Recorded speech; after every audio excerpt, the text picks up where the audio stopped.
Mizmor leDavid,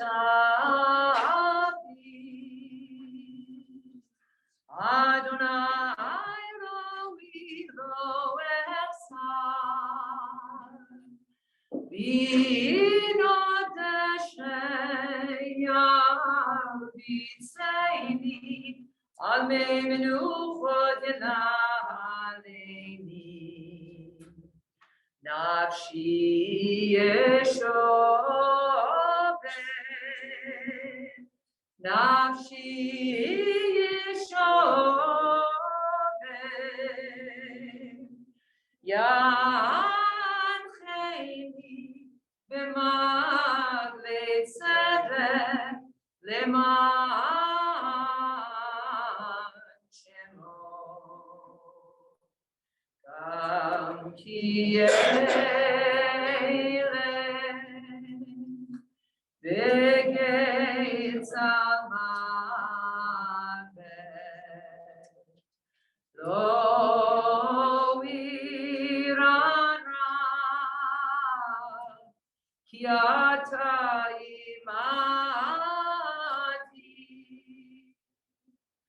Shivtecha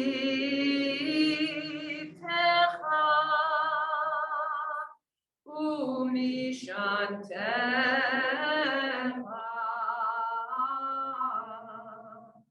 Shivtecha umishantecha Hema yenachamuni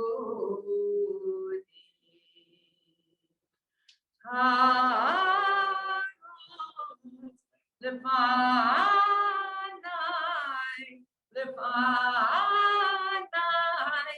shulchan Tarot lefanai shulchan neged sorelai Dishanta,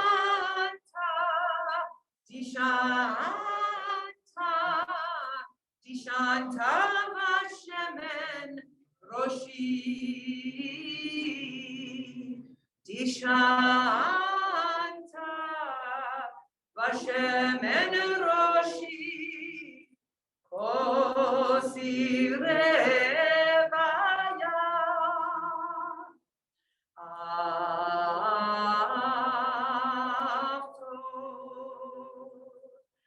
After v'chesed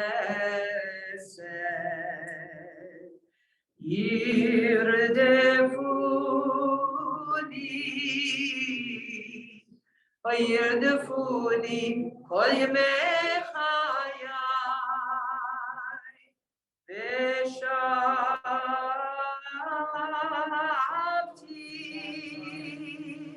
Veshavti bebeit Adonai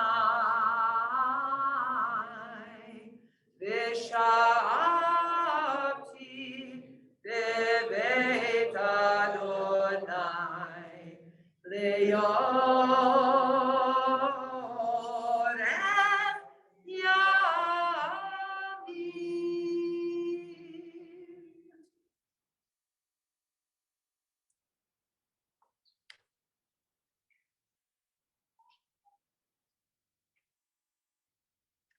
About a half hour ago, I was in the Dot Ariel Synagogue kitchen with a group of preschool parents. And when I approached the parents, they were talking and they were saying how it was important for them to be there, to be in the kitchen. Why were they in the kitchen? They were preparing the preschool Thanksgiving feast, chicken nuggets. And they were saying that, you know, it's hard. It's hard to balance parenthood and involvement in a child's school, and involvement in community, and involvement in synagogue. There's a lot of balls in the air of life, and it's hard to catch them all. They looked at me in the midst of the conversation. They said, "Rabbi, why so fancy today?" And I said, you know, because I'm going to officiate at a funeral. I want to tell you about the woman at whose funeral I'm going to officiate.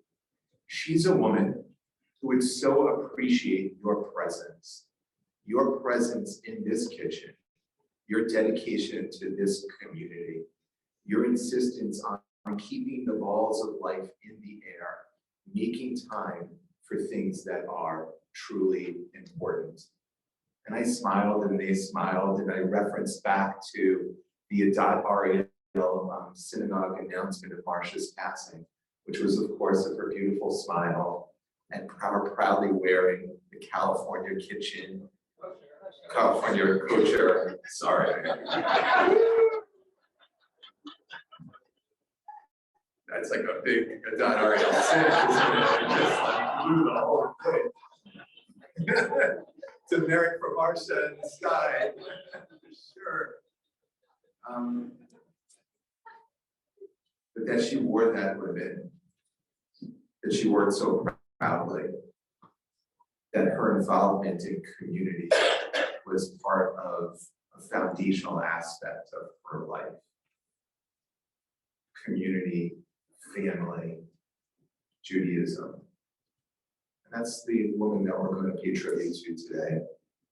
We're going to mark her life. We'll cry a little, we'll laugh a little, we'll sing a little. But most of all, we'll feel the blessing of her 98 years here on this earth. I think it's particularly poignant for me looking out, noticing just how many, noticing Marcia's impact on the community, noticing just how many organizations she affected, how many places she was involved. I mean, it's not lost on me that today alone we have members of the clergy, including Ralph Resnick, Rabbi Leslie Alexander, Rabbi Jonathan Jaffe Bernhard, Rabbi Deborah Schulden-Frey, Rabbi Gary Greenbaum, and Rabbi Moshe Roth, of course. We're all here. And the reason that they're all here, the reason that Cantor and I are here whenever you needed us to be here, is because we recognize that life is difficult.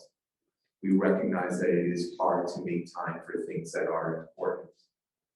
But that your mom, your grandma, she made time, she made the effort, and she brought blessing to this world. And so I know it is all of our honors to be here, to honor her life, and to honor the blessing of her legacy. This morning, our first speaker will be Jill.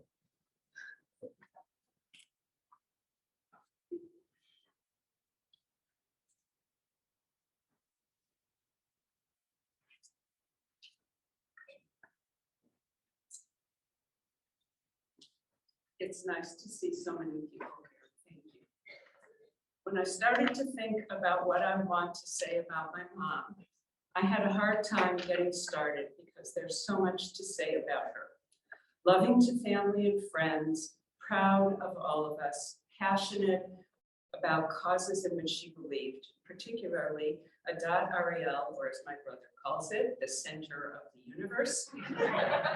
Sisterhood, Women's League, the aforementioned California kosher, which we discovered last night you might buy on Amazon for $78.54, or the sale price of $53.38. My mother would be thrilled. And the list goes on. So last Shabbat, Rabbi Leslie Alexander spoke about the Torah portion. And her teaching has helped me frame my words. The Torah portion was Chaye Sarah, the life of Sarah. But it's really about Sarah's death. Rabbi Alexander said, even though a person may die, in an important sense, they continue to live on. If a person lives a full and complete life, a life that is full of Torah, a person who does mitzvot, who teaches others, whether in generations of family or in the wider community, who makes an impact on others, the Midrash says that person lives on. What could be a better way to describe Marcia Abelson? And when people say you can't take it with you upon death, What they leave on earth is their legacy. And she has certainly left hers with family and friends. My mother's mitzvot and impact on others abound, as well as her teaching of others. She was a loving daughter to her parents, Anne and Sam, especially when their son, Alan, whom my mother adored, tragically passed away at the age of 9. My mother took charge, one of her many attributes, found them a new apartment, packed them up so they wouldn't have to return to the old one, and supported them through their grief while keeping hers inside.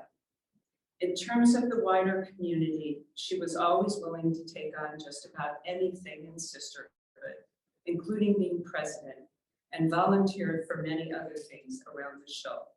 She was a wonderful support and buddy to her many friends, especially loving Women's League Conference, where she could go with her friends, Leela Jacoby, B. Reynolds, and many others. Her collection of Torah Fund pins was one of her most prized possessions. She volunteered twice in Israel's IDF, visited a cousin she had never met in the Soviet Union in 1985 when it wasn't particularly safe to go there.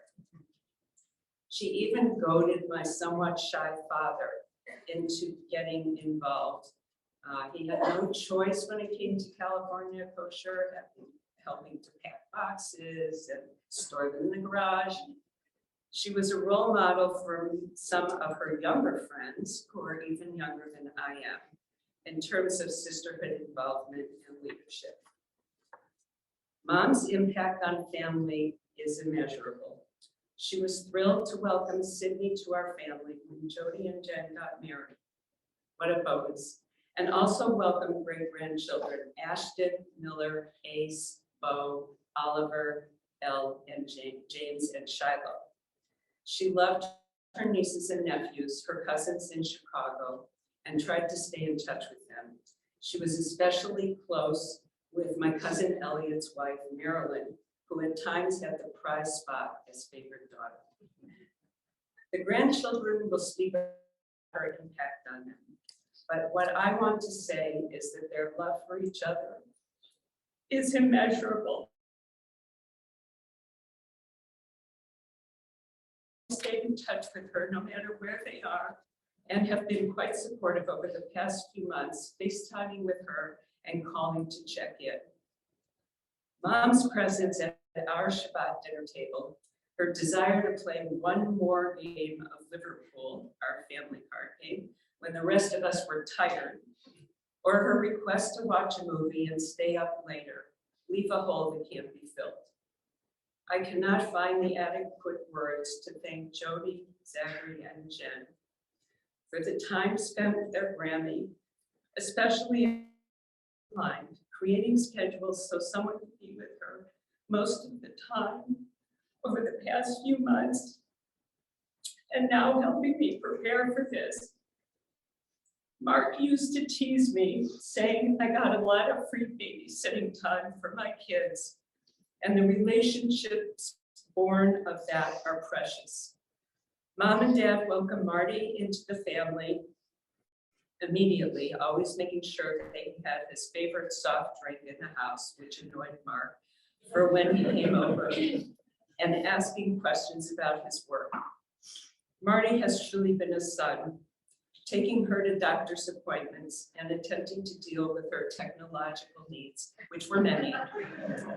Trying to stay patient when she couldn't find the cursor on her screen, couldn't get her mail out of the mailbox, couldn't find what she wanted using her TV remote control, and that list goes on. Mom and Dad gained another daughter when Mark married Janet, whose love, enthusiasm for family, and ability to light up a room meant a lot to her.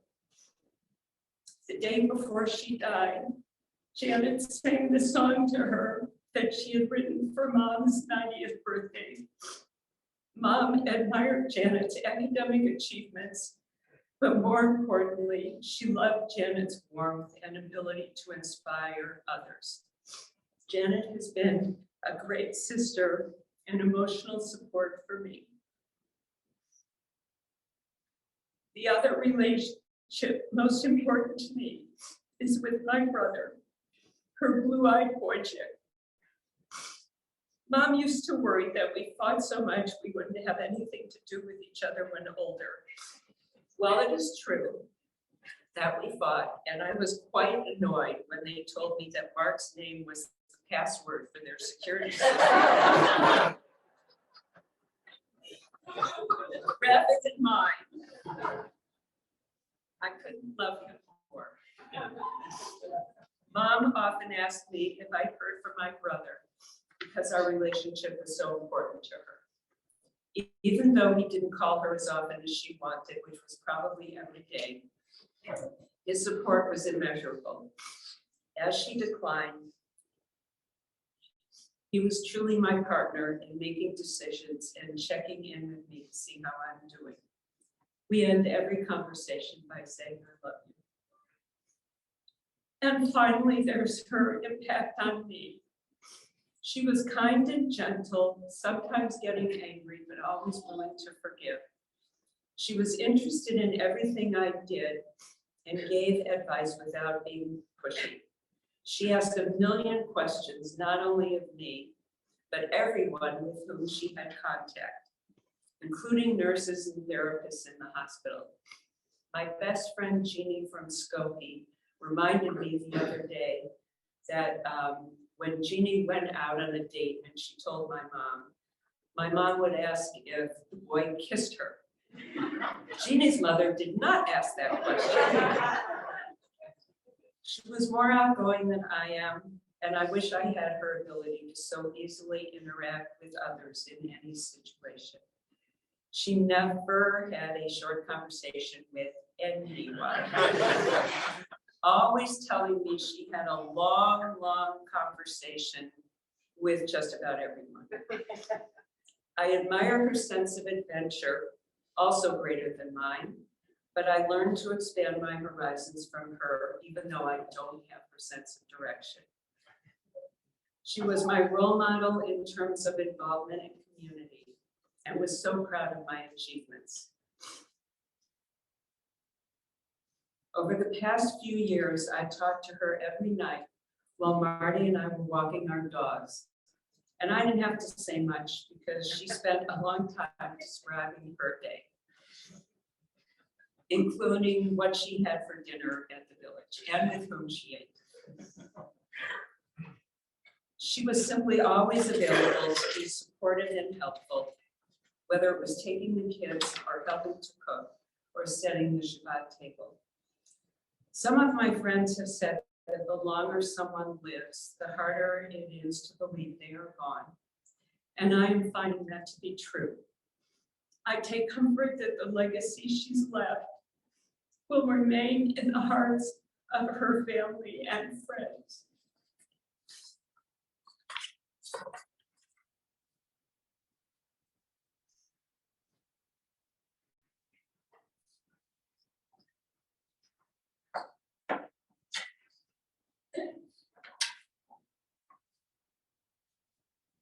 Leela Jacoby is our next speaker.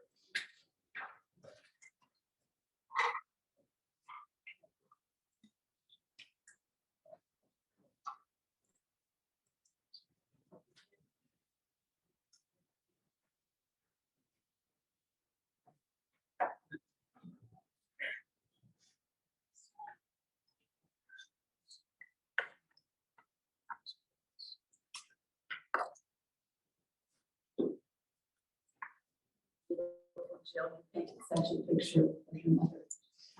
And I don't really believe that she's gone.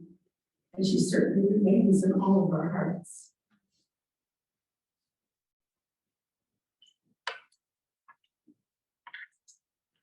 Marcia Abelson was my good and best friend, but I was always well aware that I shared this special relationship with her other good and best friends.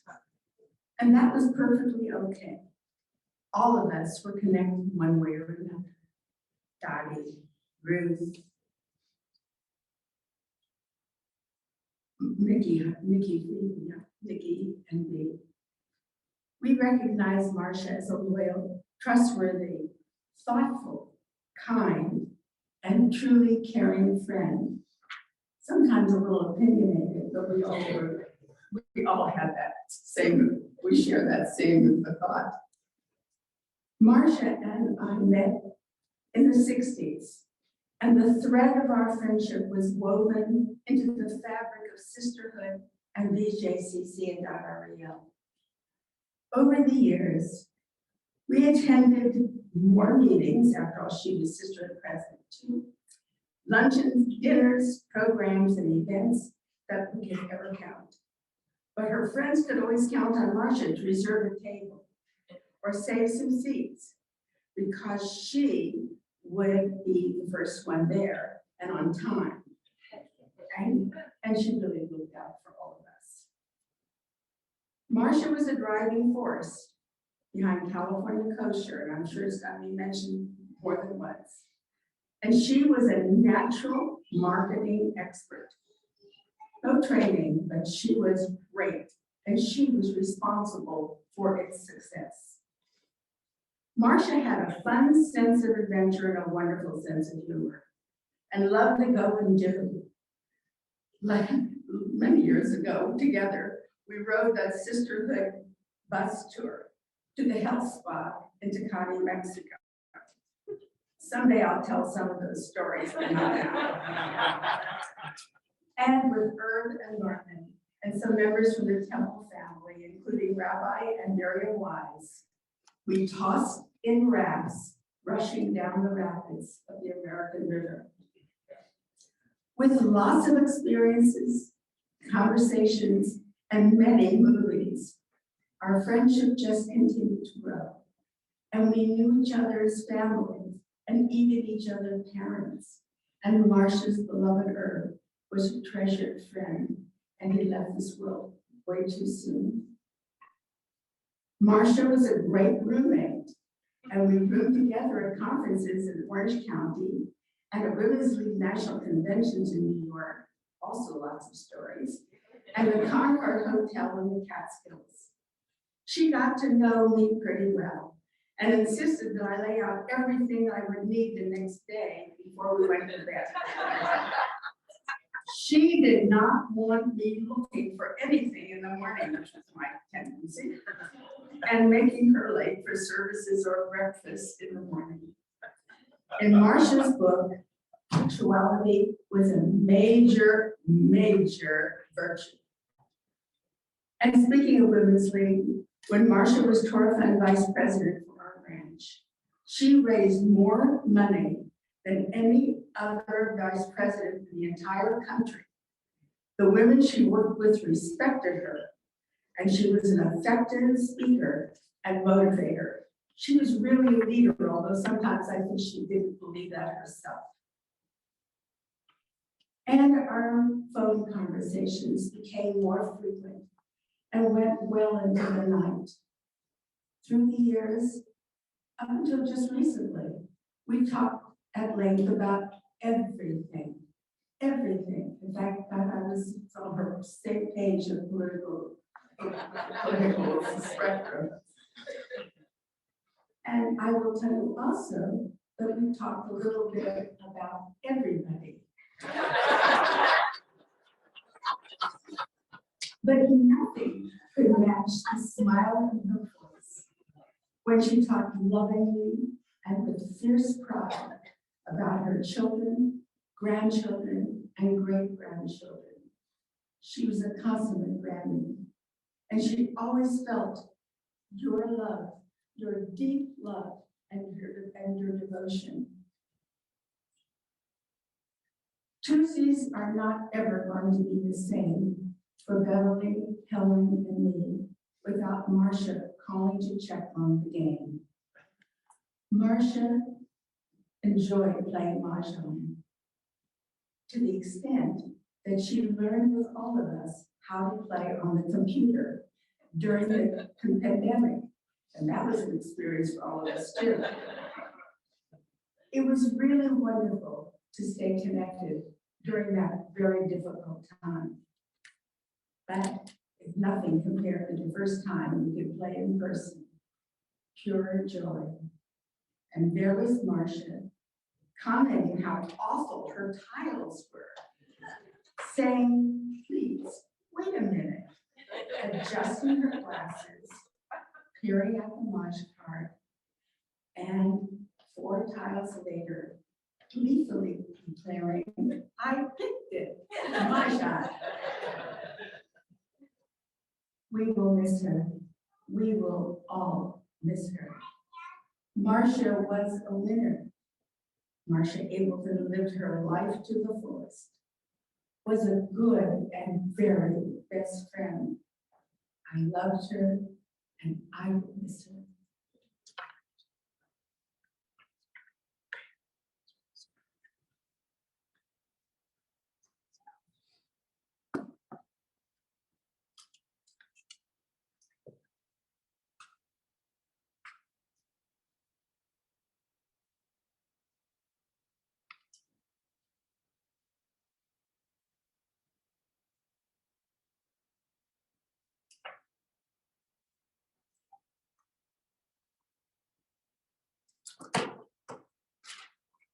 Jeremy and Joel are our next speakers.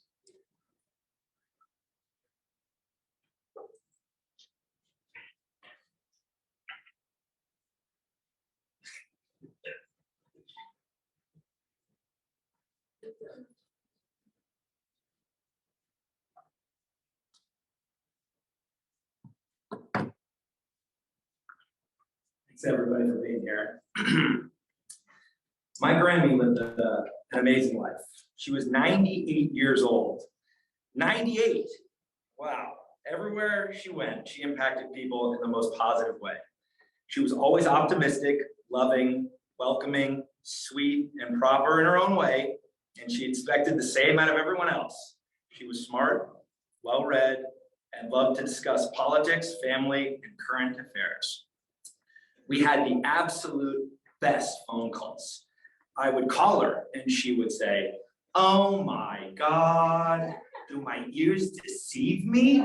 Is this Joel from Miami? How are you, cutie, with your cute dimples and your blue eyes? You know, your father has blue eyes. Have you heard from him lately?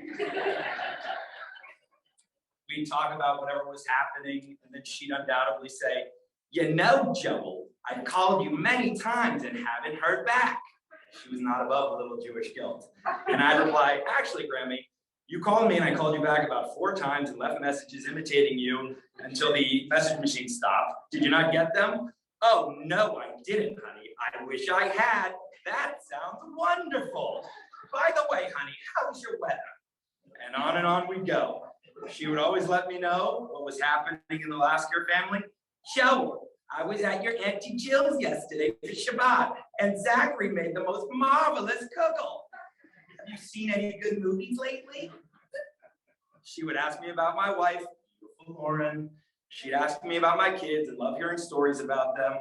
We'd talk about politics, and for sure, at least once, she'd ask me a question, and I'd be answering, and she'd go, wait, honey, hold on a minute. It's somebody calling on the other line. I'd wait. She'd come back and say, sorry, honey, that was Jody. And I told her, I have to call her back. My Jolie's on the other line. And I say, you know, Grammy, you don't have to pick the other line every time someone calls. It's okay to call them back after we hang up. Honey, I have to pick up. I don't know why, but I have to. I admit, it was always fun for me to try and make up a story and get her to believe it, a story or two. And she'd say, you're trying to trick me again, honey. I'm not falling for it. She described things as marvelous and wonderful. She said, and how, for emphasis. And she had the best laugh. I don't know if I can do it. Anyway, I will miss my Grammy very much. She was truly a special person and an amazing grandma. But to me, this is a celebration of a life fully lived. And I'd also like to say to the Lasker family, what you guys did the last few months is incredible, and we thank you.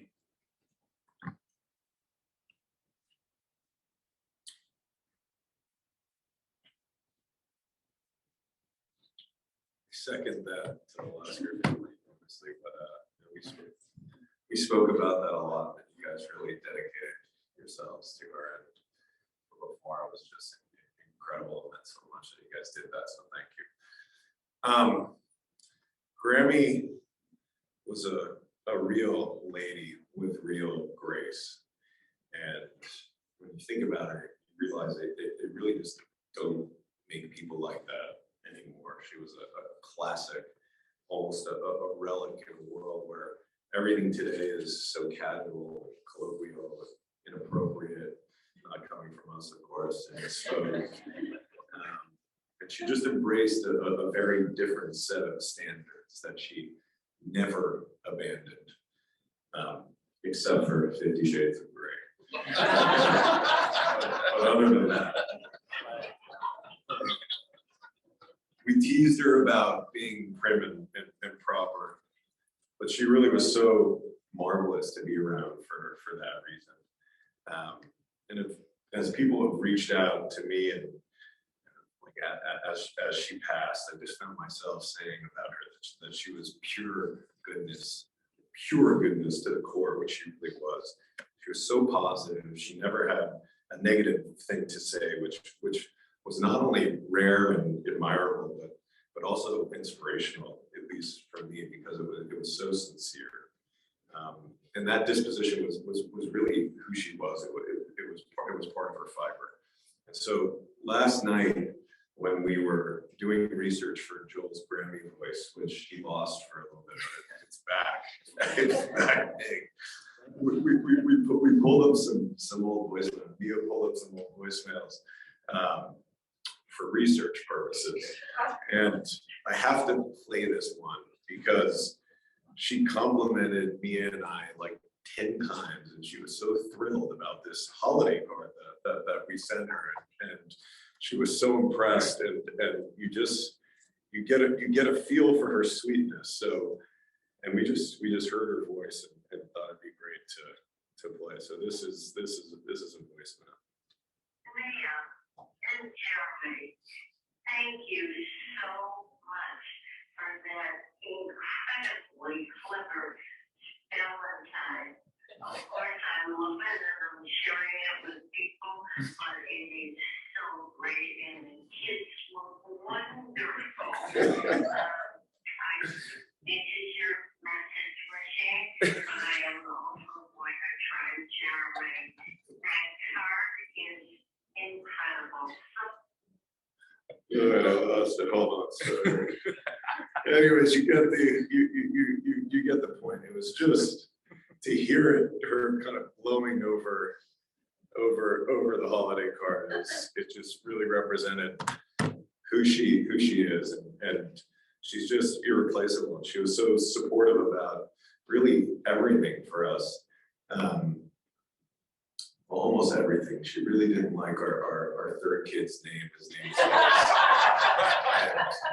we actually found another message last night that I have to play with. She heard about the name, made an emergency call to me while she was still in the delivery room. And in a very, very sweet way, tried to convince her to change the name of our third kid, which I thought was a good sell job. So. Hi, Mia. I'm hoping I can get you. I hope you're feeling really well. And I hope it was an easy delivery and that everything is going great. My message to you is be strong with your husband and our name.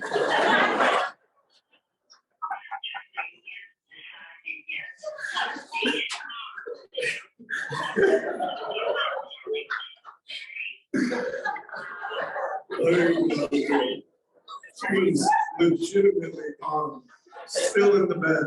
The thing was still hot from the oven, but she was calling me a last minute pitch for piece going on the name. Really, it was her idea, but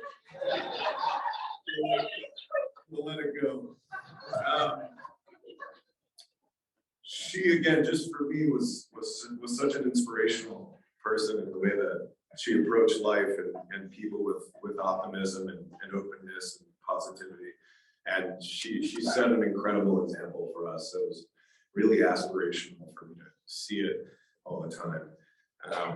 And I get off the phone with her and just be wowed by her sweetness and positivity. It was like, you go through life and it's just this like breath of fresh air any time that you spoke to her. She was really good to the core. And just she'll be missed. There really is no next Grammy, right? There's no pass the Grammy torch onto someone. She was one of a kind, and there's just no replacement for her. So, as Jill said, she'll really live on in all of us and the imprint that she made in us. So, love you, Grammy.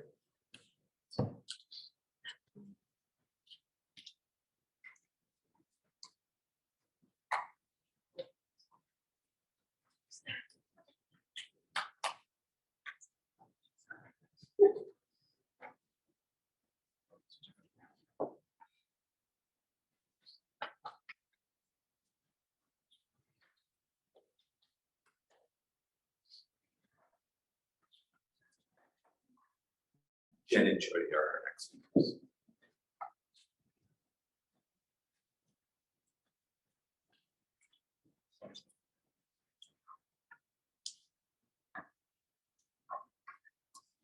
I was so lucky to gain a grandmother in my 30s. Graham was loving and welcoming to me and Sid from the moment that we met. When I saw the sorority house, I immediately wanted to move in. It looked like living on a cruise ship. But what I realized over the years was that it wasn't the sorority, it was Graham. Her zest for life and her attitude of being involved and building community was what I was drawn to.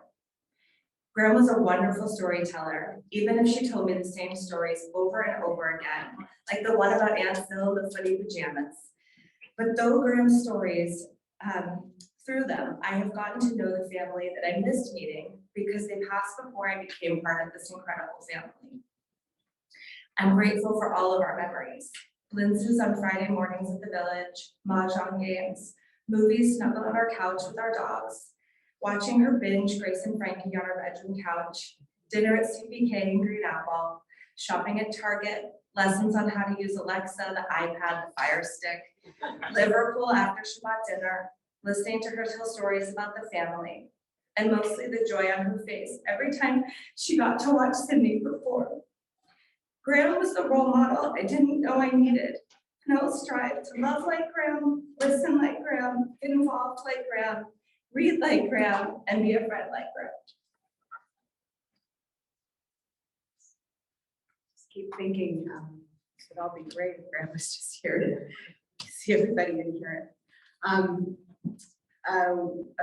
About 10 days ago, Graham had a particularly hard day in the Jewish home rehab.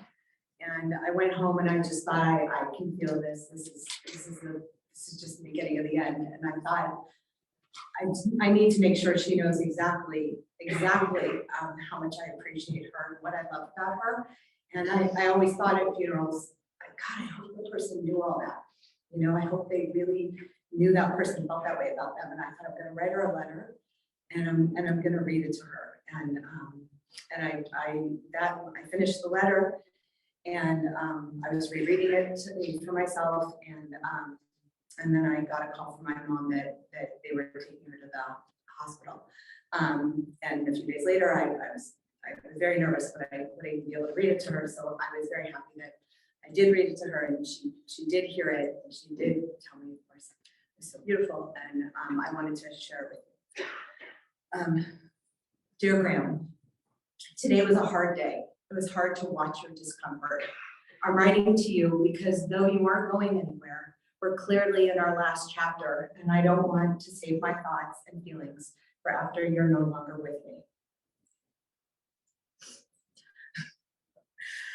Didn't bring my glasses up. I always say, nobody loves me like Grammy. Graham, you have been my biggest supporter, my cheerleader, my rarely judgmental fan. I do know what colors you don't think I should wear, the words you think I shouldn't say, like hate. that you're relieved I let the holes in my ears close, and that you don't understand how I don't snuggle in bed with a good book, and I do snuggle in bed with my dogs. I also know you think I'm beautiful and smart and wise, things I'd like to be. I want you to know I'm your biggest fan. I know you and admire you for your loyalty, how you keep secrets, how you stay up until 1 a.m. and take phone calls after 11 p.m. How you value voting, how you love reading and shopping, what a good friend you are, how your friends have always been both older, well, not lately, and much younger than you. I'm simultaneously perplexed and in admiration of how uncompetitive you are, and how thoughtful, present, inquisitive, caring, generous, compassionate, and kind you are. You are brought such pure happiness at the joy and good fortune of your friends and family. This is something some of my friends have recently told me they appreciate about me, and I know I get that from you.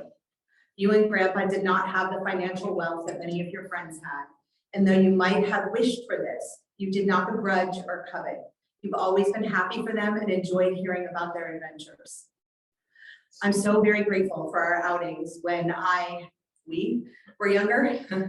Fashion Square, the 9 o'clock players, how you stayed with us when my parents were gone, how you visited me at UCSB and wanted to go to every class and do everything because you didn't get to go to college. I'm so grateful that you came with me to Israel and invited me to play Maj with your friends.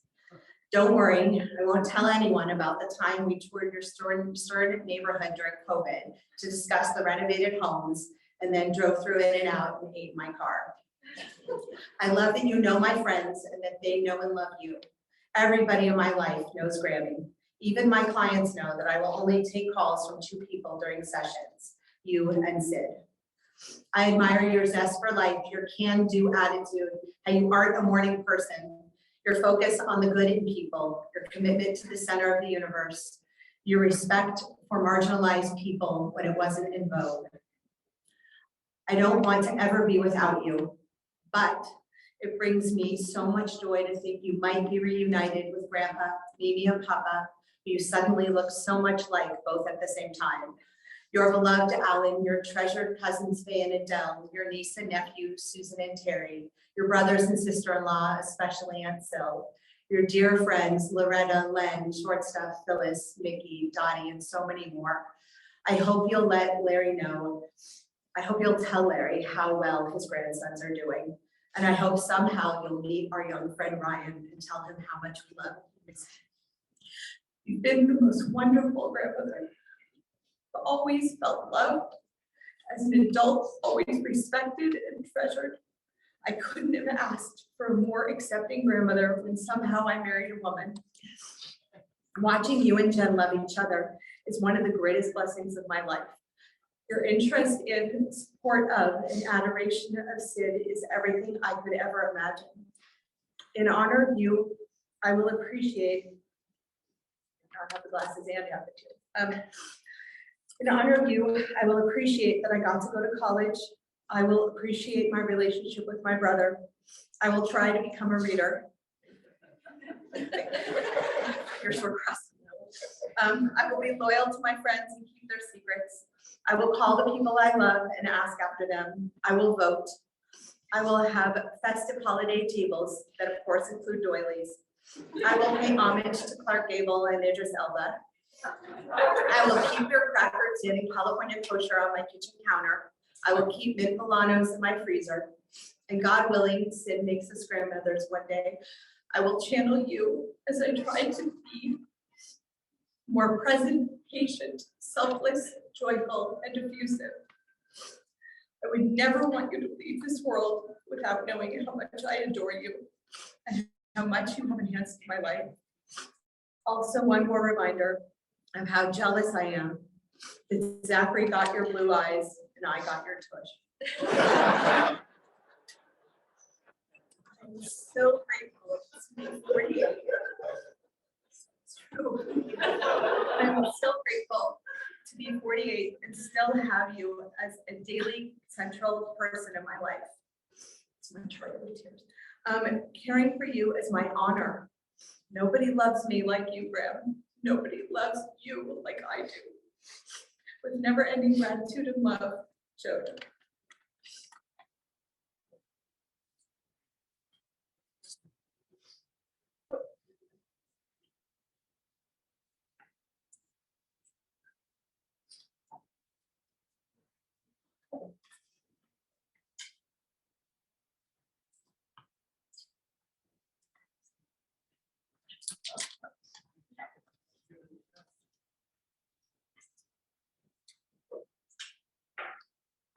Zachary is our next speaker.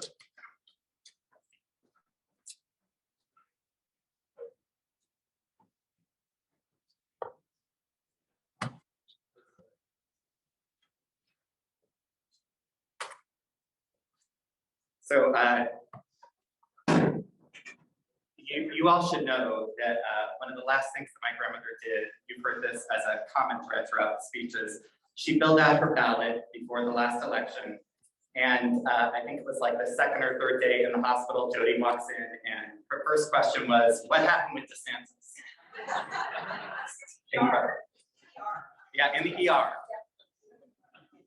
So I'm here with my eulogy in 16 point font. And anybody who called my grandmother during the days of an answering machine knows that her request was always that you speak slowly. So I will try my best. Long before Jonathan Larson's 525,600 minutes, Judaism introduced the idea that a person's life is composed of distinct units of time when our matriarch Sarah passes away. As my mom referenced last week in Parshat Chayei Sarah, we learned that Sarah lived to be 100 year, 20 year, and 7 years. These were the years of Sarah. Why the pomp and circumstance? Can't the text just say she lived to be 127?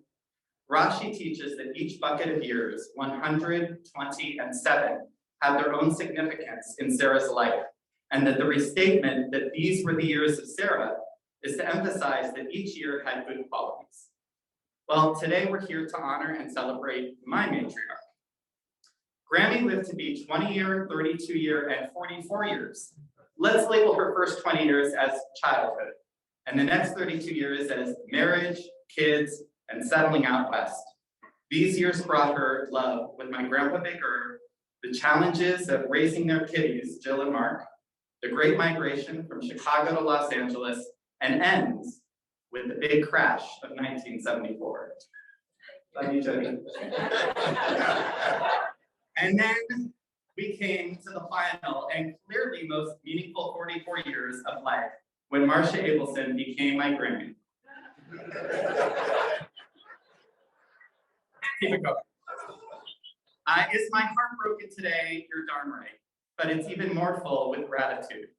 In Chayei Sarah, we are told that Abraham's emotional reaction to Sarah's death is livkotah, or to wail. When you look at how the Hebrew word is printed in the Torah, you will notice that the middle letter kaf is smaller than the ones that surround it.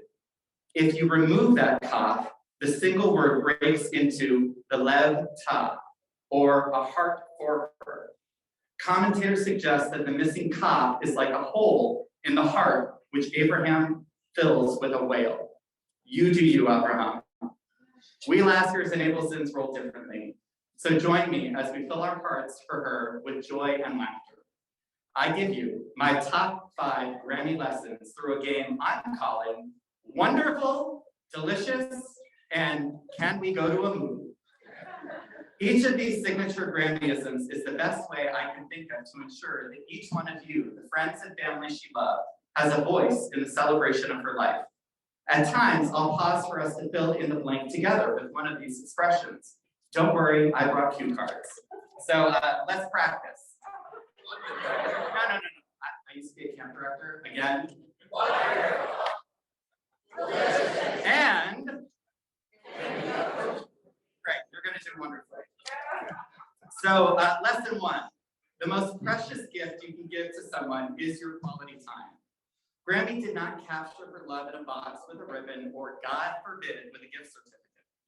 As kids, Jody and I were treated to a rotation of outings, sleepovers, and family dinners featuring Grammy's famous chicken. We could find the recipe filed under A for Amber's fried chicken, where my grandmother ordered takeout. A style of cooking passed on to my dear sister Jody. Amber's chicken was delicious.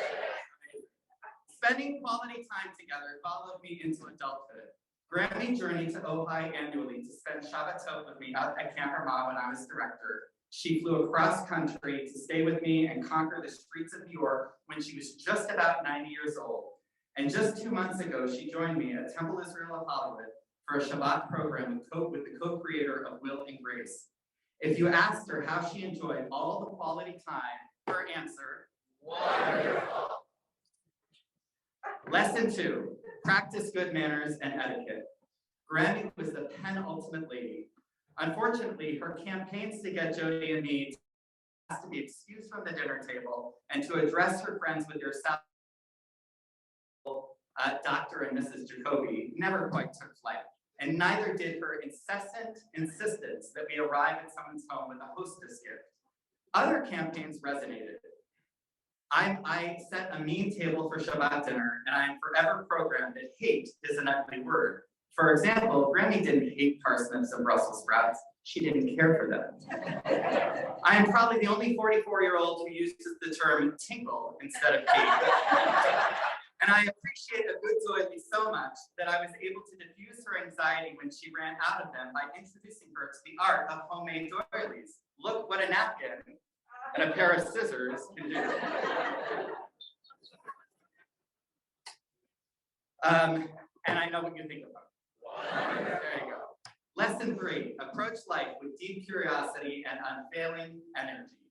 Grammy had a ferocious appetite for culture, entertainment, books, food, politics, and current events, coupled with unparalleled optimism.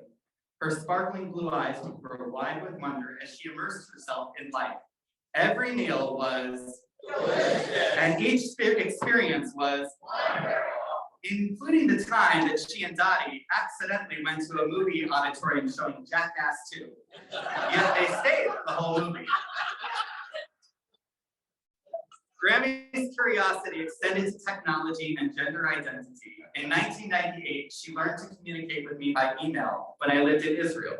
Okay, so it took a couple of false starts. One day she got me on the phone and expressed disappointment that I didn't reply to an email she had sent. I didn't get it, I shared. But I sent it to you, sweetie, she proclaimed. Not only did she type my address in the recipient line, but the whole message as well. I'm sorry, Tamara. It's no wonder that when Tamara Greenbaum heard that Grammy had a computer room in her apartment, her response was, a computer room? That's like saying I have a meth lab in the back of the house. And Grammy remained committed to understanding the expansive ways that people identify with their gender and sexual identity. So much so that she diligently rehearsed how to suspend rules of grammar to talk with our beloved Jamie Moncher before each time she saw them. How could he be a them?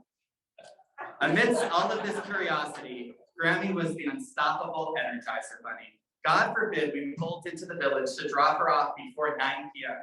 She'd grow a bit quiet and then ask the question we all knew was coming. Lesson 4, it doesn't matter if you win, and certainly not if you lose. Have fun and spend time together. With all due respect, Leela, I'm just gonna say it, Grammy was the biggest loser you've ever met. Fortunately, her deep commitment to Mahjong and our family card game of Liverpool was not about winning.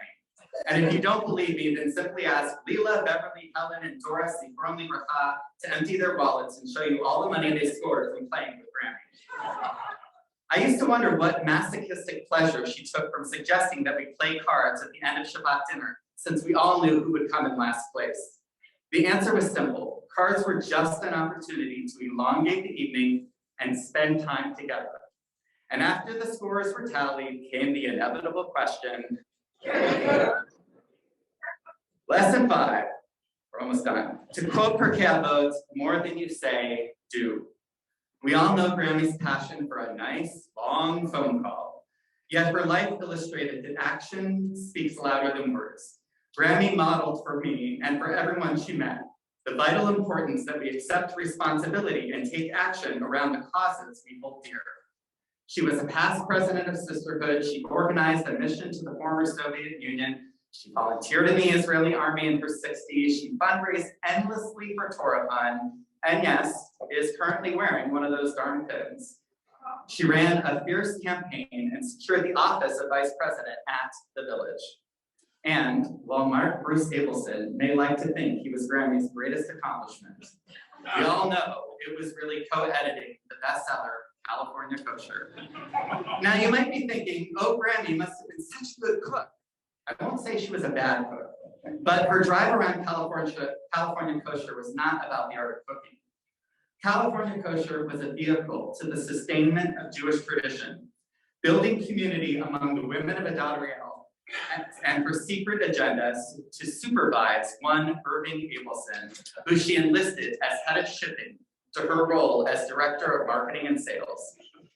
My grandmother's 60s and 70s were colored by triple recipe testing, editing, and launching a national book tour of tastings in department stores and communities across North America. Believe it or not, her last sale was just 5 months ago, 2 boxes to a Judaic store in the Valley at the age of 98. And so, to truly celebrate her legacy, Grammy's buddies, Carmi Moncher and Pam Kaiser, have organized one last tasting. As you exit the chapel today, please take a sample of Marcia Abelson's macadamia nut model bread and consider purchasing a cookbook. They make a winter holiday gift. Grammy was truly a remarkable matriarch. While I might like to believe that our 44-year chapter was her most special and distinct, I yield to Rashi's wisdom. Her life spread across 98 glorious years and included chapters with almost every person in this room. Each year, each chapter carried goodness and love. As my mom noted, Chaye Sarah is more about the chapter of Sarah's life that occurs after her death, as her legacy lives on through the next generations. Grammy's zest for life, family, Judaism, and going to movies will live on each time Sydney gets a round of applause for performing, when Ashton becomes a bat mitzvah next year, with each Shabbat song that Elle sings after a day at Chabad Nursery School. Yes, Grammy, Joel and Lauren send their kids to Chabad in Florida. And with every smile we see from Shiloh. Right about now, you might be wondering, I'm wrapping up. Well, you can take the director out of camp, but you can't take the camp out of the director. And so it's time for a little bit of Shirah. Please join Cantor Aronoff and me if I can do it, as we bless Grammy with peace and sing her favorite version of Shalom Rav, composed by Rabbi Rav.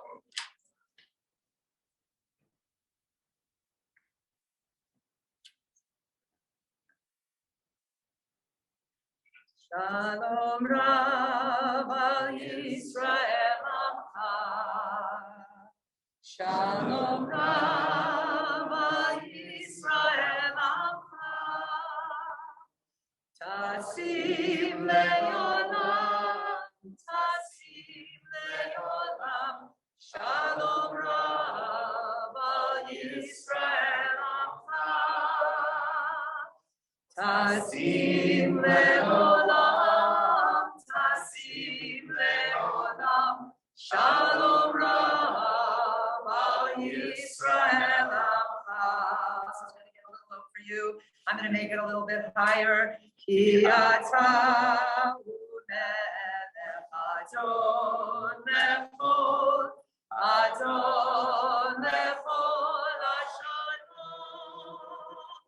Ki ata u'melech Adon lechol hashalom.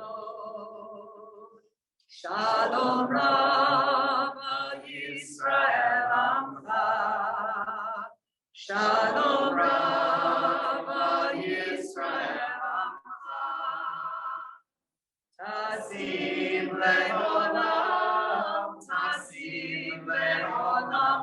Shalom Rav al Yisrael amcha.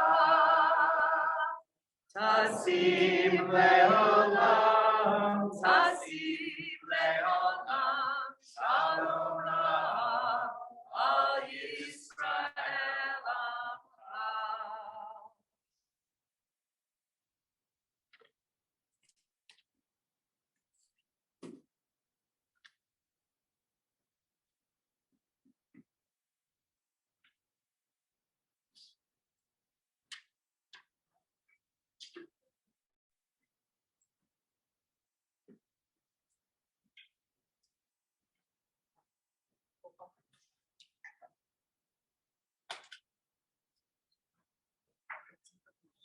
Janet and Mark are exclusives.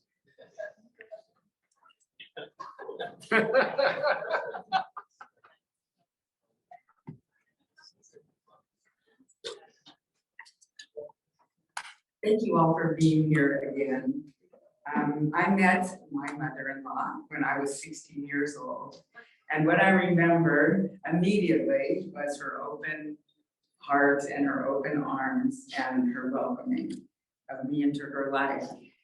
I wrote a song for her when she turned 90. And that openness carried all the way through my relationship with her. I wrote this song when she was 90 and then rewrote it for her 95th birthday. And it's amazing that at 90 whatever, there were so many things that I could include in this song. I don't think there's that many 90-year-olds that have this kind of breath of life that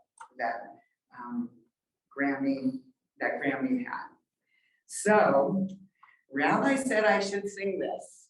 So we're gonna sing it. So here we go. Doilies and teacups and setting a table. Gone with the Wind, of course, starring Clark Gable. Chicago and reading, and when the phone rings. These are a few of your favorite things. Thanksgiving dinners and Shabbat tradition. A growing family, Shiloh, the last edition. Mimi and Papa, who gave you your wings. These are a few of your favorite things. Blue eyes and dimples and being left-handed. Theater and music and being quite candid. Shopping and wardrobe and even some bling. These are a few of your favorite things. 98 years, what a blessing. And of you we sing. You sure had a long life, so vital and strong, and filled with your favorite things. Mahjong, Liverpool, and all games galore. Jody and Jen, both you deeply adore. Adot, Ariel, and when Zachary sings.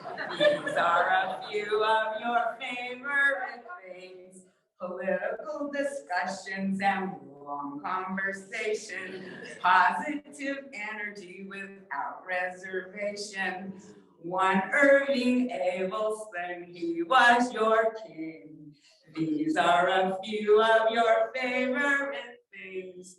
Your blue-eyed boy chick and daughter so loyal. Now 9 grandchildren who treat you as royal. 9 great grandkiddies, what joy they do bring. These are a few of your favorite things. 98 years, what a blessing. And of you we sing together. We sure had a long life that's vital and strong and filled with your favorite things. I got my sleep. I was up every 20 minutes paying my brains out. I had to change twice because I couldn't always make it. Sucks to get old. And I finally took When we met downstairs. with the rabbi, we talked about the order, and my sister immediately said, I want to go first. And then we, put everybody else in. I didn't know I was going to be following 2 songs, 2 comedians, and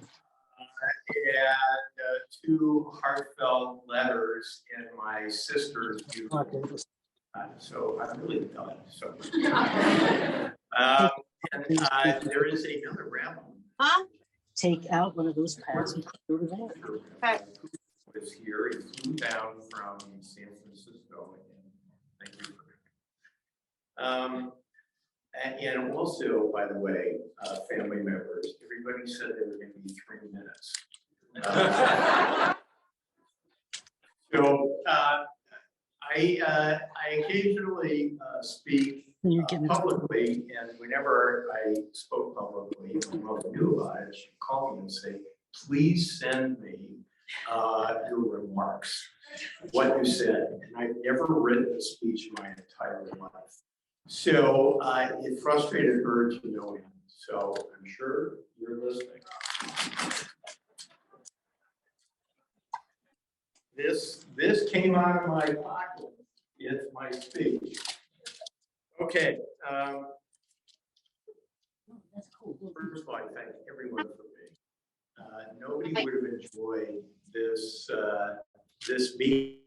My mother loved meetings. This is really her final meeting. As we say goodbye to her, she would have loved this. I'm not surprised by standing here looking at and seeing all of it.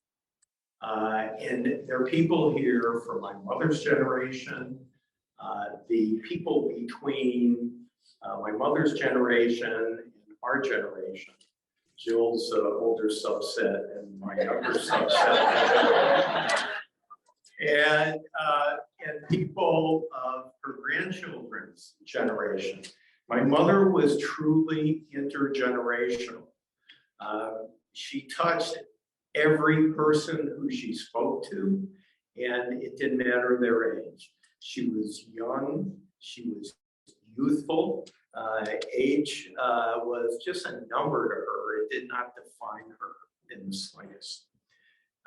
There's a person who my whole family has looked up to, one of the most inspiring people I've ever met. His name is Knut Dybe, and he was a righteous Gentile. He saved Jews leaving Denmark and put them in boats to sail across the straits to Sweden. And I asked him often, how did you do that? How did you risk your life for other people? Not that my mother ever risked her life for one of us. She stepped off a high curb once so he said to me, it's the 3 C's. And okay, what are the 3 C's? The 3 C's are courage. And my mother had a lot of courage, which we'll talk about at the Shivas. But the other 2 C's were caring and compassion. So, thinking about my mother, she certainly had a tremendous amount of caring. Anyone who had a conversation with her, and of course it was a long conversation, she showed her love and her caring by asking you a series of questions that could go on for hours if you didn't have somewhere else to go or you didn't walk away from her. It was her way of engaging with you. It was her way of showing her support for what you were doing. She wanted to find out every detail, what you just did, what job you're doing, how are your children, anything that was relevant to you, she asked about. And I think everyone who had a positive, caring conversation with her, left with a smile. The other type of conversation, the other one of the C's, is compassion. And I wasn't quite sure what compassion meant. And I also brought props there. Mine is a phone, cell phone. So I want to read to you, this is a Webster definition. Compassion literally means to suffer together. Among emotion researchers, it is defined as the feeling that arises when you are confronted with another's suffering and feel motivated to relieve that suffering. Compassion is not the same as empathy or altruism. I have heard my mother talk to people who had suffered a loss or been injured or suffered some misfortune. And again, on kind of the opposite side of the same coin, she expressed her love for that person And what could she do for that person? And she would stay in touch with the person and tell them, I'm going to be in touch with you. And she would follow up with hopefully not a long conversation, where she asked what she could do, and she did it. And that was really her nature. My mother suffered from a severe malady. Not many people knew this. She had a syndrome that there was not a name attached to it until she was in her, I would say, 60s. And she was victimized by FOMO. The fear of missing out. Marcia Abelson, for example, was hard of hearing. And if you were involved in a conversation with her, 5 tables away, she could say to you, what did you say? What did you say? When you were like 2 feet from her, 5 tables away, somebody would say something, and all of a sudden my mother would go, wait, hold on. I really want you to tell me what you just said. And it was amazing, talking about selective hearing. But she wanted to be involved with everyone, no matter how small or how large the crowd. So I want to end on time by telling about a conversation I had with someone from the mortuary on Monday evening. I had a number of conversations with them, and they were constantly asking me for information. And they called and said, we need some more information. It's all going to go on the death certificate. So I said, okay, what else do you need to know? Name, her last known address, where was she born, everything other than her favorite color, which of course they should have known was blue, and height and weight, like, it was a draft for the NBA. And then they said, what was your mother's occupation? Or was she a homemaker? My mind started to spin. How am I going to define my mother on a death certificate? She may read one day, so if I've gotten this wrong. So, homemaker, that's one of the options. No, she wasn't a homemaker. I mean, when we were growing up in Chicago and Skokie, she was our mom. She took real care of us. She was like a mother bear for her little cubs, but homemaker, And then when I left the house for school, I could never find my mother if I wanted to talk to her during the day. She was at a meeting, she was at the skirball, she was at the synagogue, she was at a polling booth. Who knew where she was other than nobody knew where she was. So I said, no, she's not a homemaker. And very few people know that my mother worked as a bookkeeper in Valley Drugstore, which was located on Royal Canyon in Magnolia, for probably 15 years, starting in the late 60s. Now, the drugstore was owned by, amongst her closest friends, Sidney and Dottie Simmons. And they knew my mother very well, obviously. And my mother, if you asked her to add something that had 2 digits to another number that had 2 digits, she couldn't do it. Yeah, it was like, she just had a brain freeze, right? And if you said the word subtraction, her eyes glazed over. And every month when the bank statement came, my father would eventually walk into the room wherever my mother was and said, what did you do this month? None of these things add up. It's missing checks. It was a wonderful comedy for the 2 of us. So she got a great employee discount, I think is why she had and somehow Valley Drug survived. And this is at a time for the younger people in the 60s. A bookkeeper worked on a paper ledger with a pencil and not even a calculator, an adding machine. So I said, no, I can't say bookkeeper. So the woman on the other end of the phone mom says, excuse me, did you hear my question? I said, yes. And all of a sudden I said, that her occupation was expert volunteer. And the woman says, what did you say? And I said, expert volunteer. And she said, well, no one has ever listed that as an occupation. I don't think it is an occupation. And if I put it on the death certificate, the county may reject it. And if the county rejects it, we're gonna have to do this again. There's gonna be months delay. You're gonna pay another fee. Can you think of, are you sure that? I said, yes, Lord. She was an expert volunteer. Please put that on the death certificate. And he said, okay, I'm just telling you. I said, all right, I got it. Then she said, I have to ask you one more question. What's that? She said, what industry or field was she as an expert volunteer?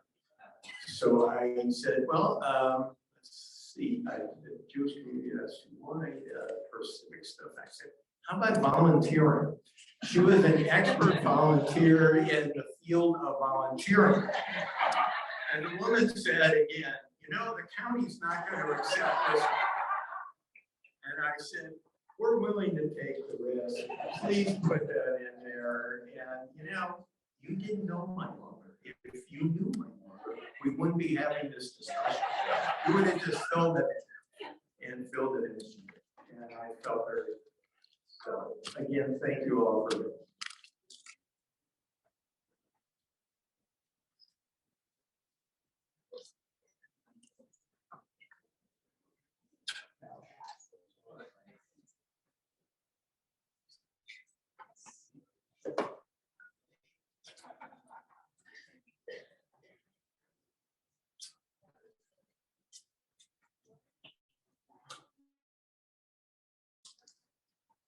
When I was meeting with the family yesterday, I said, don't worry, these never go over 40 minutes.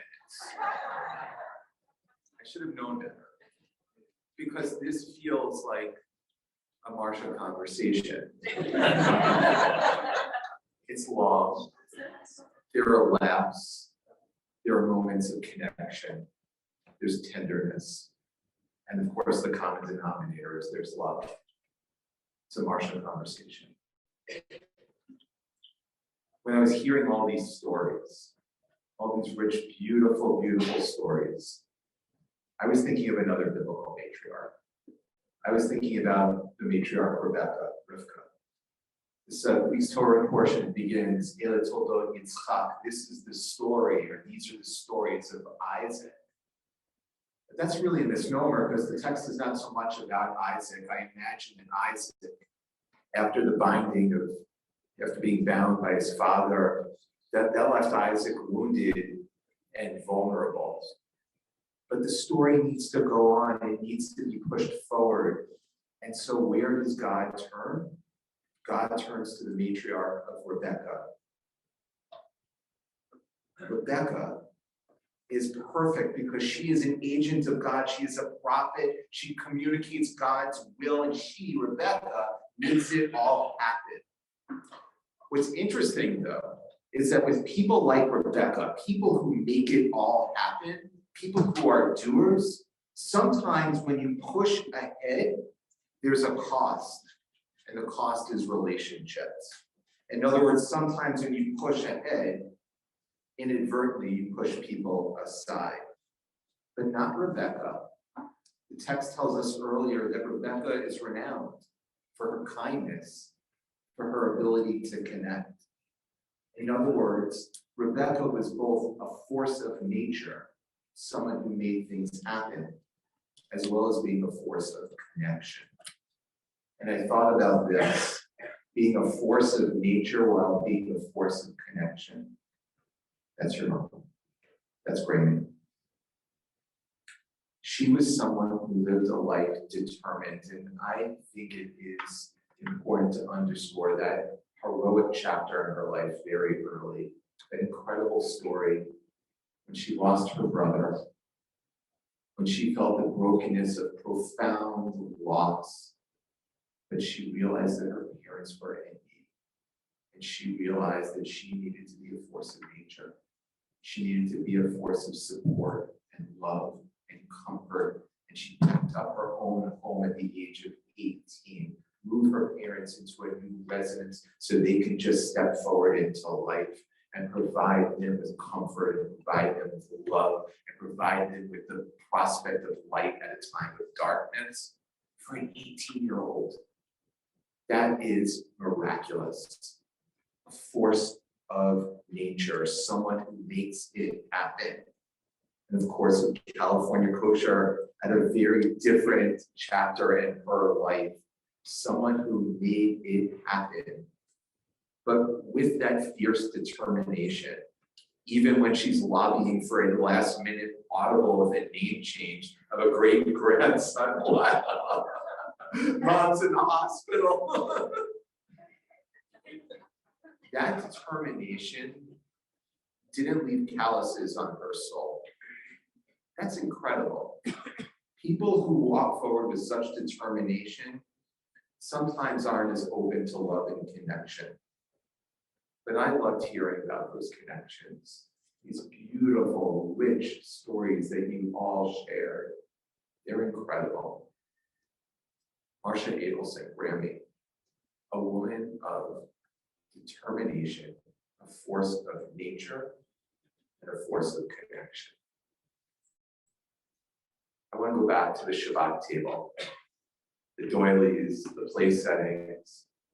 You know, every Shabbat, after the table is set, and I love that Marcia was brought over early to set the table because everyone knew that she wanted it a particular way. We bless our children. We give them a bracha to be in part like Rebecca.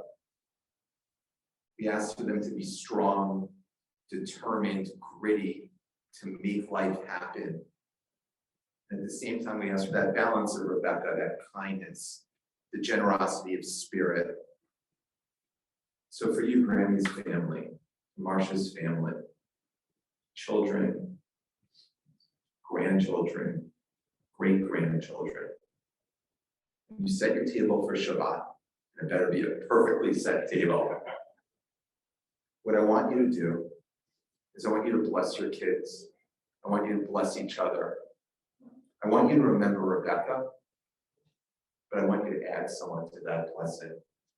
I want you to add Marcia. I want you to add Grammy. Because the light of her soul, the gift of her soul, the gift of her life, the ability to push ahead while reaching out, to be a force of nature while being a force of connection. That is her blessing. And may it be her lasting blessing to all of you. May her memory be the source of light in an often too dark world. May she always be the source of light, blessing, and love. Let us all say, Amen. Please rise for the memorial prayer.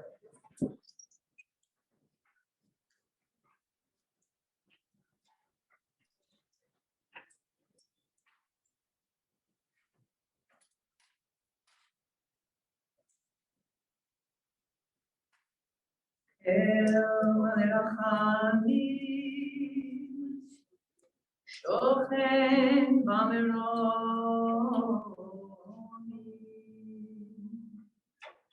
המצא מנוחה נכונה תחת כנפי השכינה,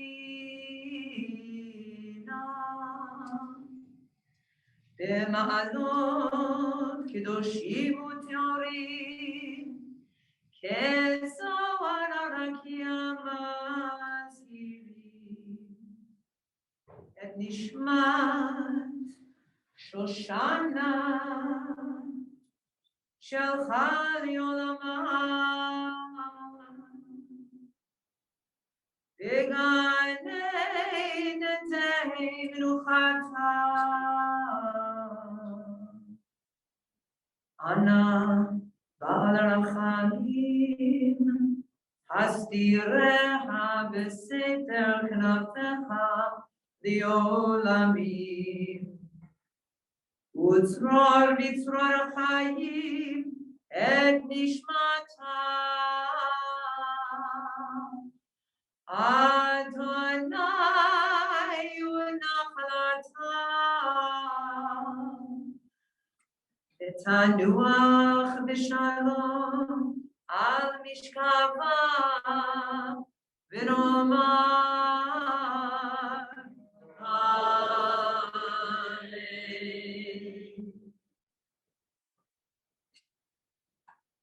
El Malay Rachamim, exalted, compassionate God, grant infinite rest in your sheltering presence among the holy and pure in the soul of Marcia Abelson, who has gone to her eternal home. Merciful One, we ask that our loved one find perfect peace in your eternal embrace. May her soul be bound up in the bond of life. May she rest in peace. Let us all say. Amen.